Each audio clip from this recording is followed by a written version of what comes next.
Hi everybody, welcome back to the Todd Berry Gospel Hour.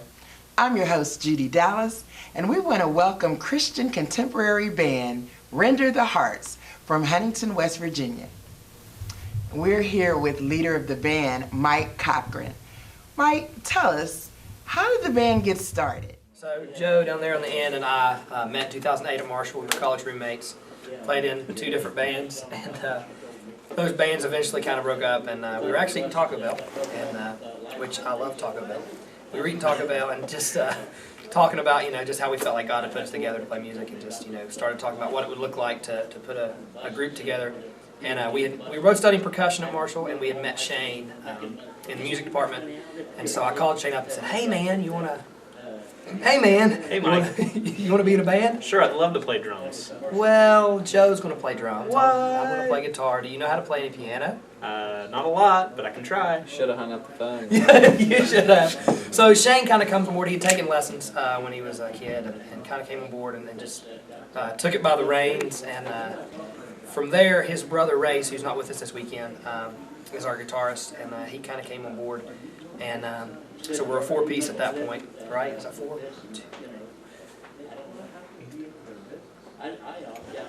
Oh yeah, and Heath. I forgot about Heath, our former bass player. He was he played bass with us for the first 5 years of the band, and then we picked up Jonathan along the way. He ran lights for us for a while, and then took over the bass spot a little over 2 years ago now. Yeah. And this is Barton right here. This is Shane's dad. He runs sound for us, and it's just yeah. So we've been doing this. Seven years, and God just keeps opening doors for us to do more, and we're just excited to see where He's going to take us. Well, we hear that your band is really popular in West Virginia and some parts of Ohio. Tell us a little bit about your original music, and are you getting any airplay? Radio airplay, very, very little. There's a station near Huntington that there's been a couple things on, but nothing very significant. We've got a full-length record that we released in 2016 called Run to Love. And we've got an EP that we released in 2013, self-titled EP, and then we've got two Christmas EPs, Volume 1 and Volume 2. And then we've got a few singles that we've released kind of along the way online. So. Well, I tell you what, this is a great anointed band. Feel free to Google their music if you want to purchase it. That's Render the Hearts. I'm sure it's available online. We're going to take you live with Render the Hearts performing their Christmas special from Calvary Road Community Church right here in Grove City, Ohio. Enjoy, and we'll be right back.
Celebrate the day that you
phenomenal music.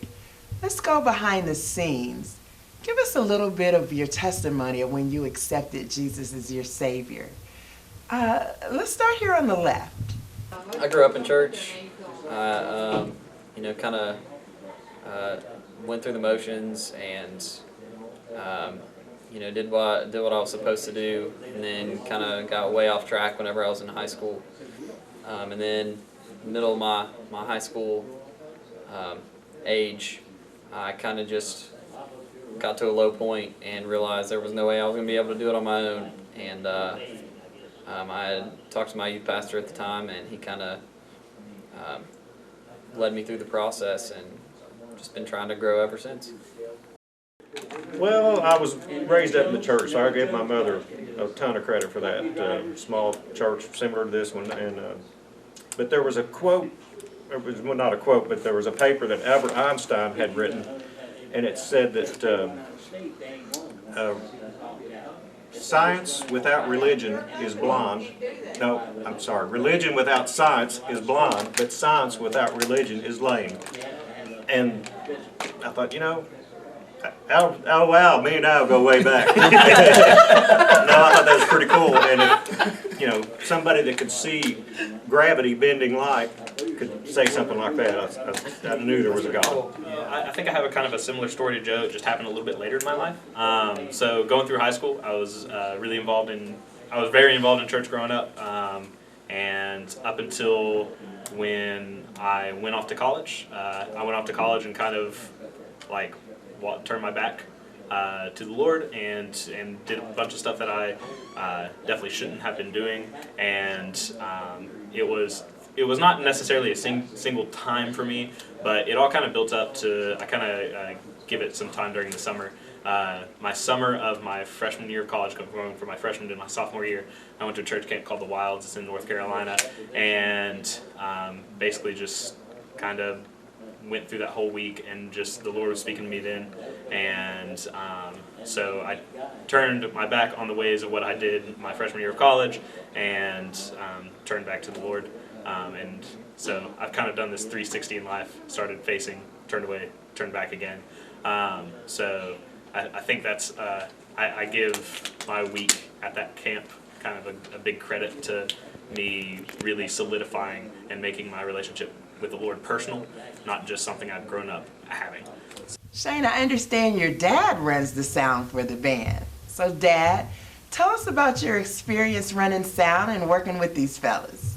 Well, because my boys ran the band and they needed somebody that didn't care to twist knobs and had to be thick-skinned. And I filled the bill. Well, he's a musician too, so he's an incredible keyboard player. And something that makes a really good sound guy is if the sound guy's a musician. And Dad's always kind of been interested in running sound. That's something he's really he's been wanted to do for a while.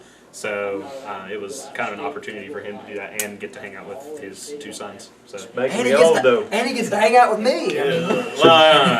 But he offers a ton of critique to what we're doing too. So he's not just standing out there mixing. In rehearsal and stuff, he's giving us critique of what we can do to make stuff better. On the drive home, he's going to be telling us, hey, here's what I noticed. So.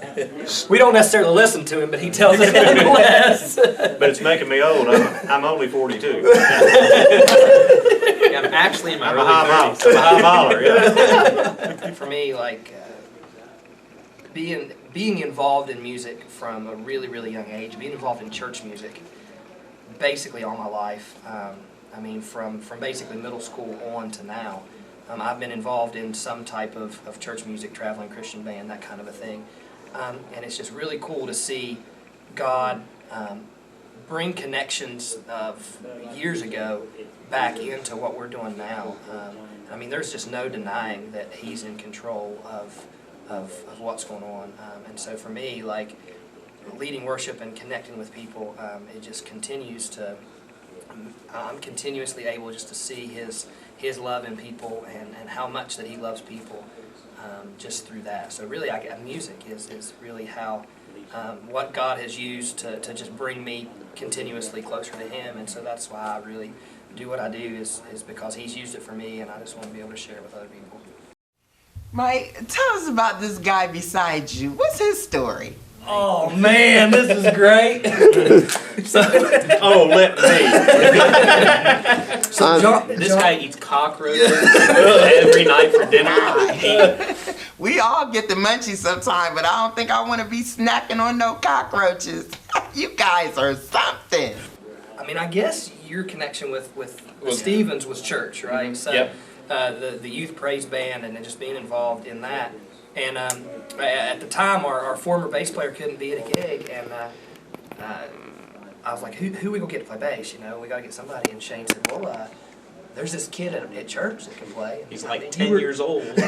No, He was I was 17. Okay, 17. So 17. you know, junior, senior in high school, and he comes out and no rehearsal and just kills it. And so he became my #1 call for a bass fill-in, and we started kind of adding lighting into what we were doing. And I was like, hey, dude, are you interested at all in doing that? He said, well, I don't know anything about it, but he's just kind of got the personality just to kind of dig in and figure things out, even when he doesn't know what it is. And so he did that for 2-3 years, I think, just traveling and doing lighting with us, and then filling in here and there. yeah, filling in when there things needed to came be a up. bass player, yeah. And so How many positions has he filled in for us, by the way? oh, that's true. That's true. He played keyboard when Shane couldn't be there. He played guitar several times when Race couldn't be there, and he played bass a ton. So he still hadn't played for Joe and still hadn't But he could. sang lead, but But he could.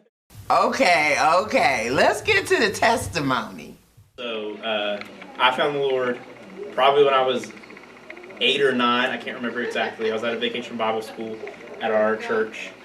Yeah, there we go. I was about 8 or 9, and it was a thing that a lot of the other kids were doing. So I kind of did it with everyone else, but I didn't really understand what it meant and the gravity of what being a Christ follower meant. So probably for the next couple of years, I was just kind of going through the motions. I was born and raised. I grew up in church. My parents would always make sure I was in church every week. I had Bible studies every Wednesday. Anytime the doors were open, we were there volunteering, serving the Lord, serving the church.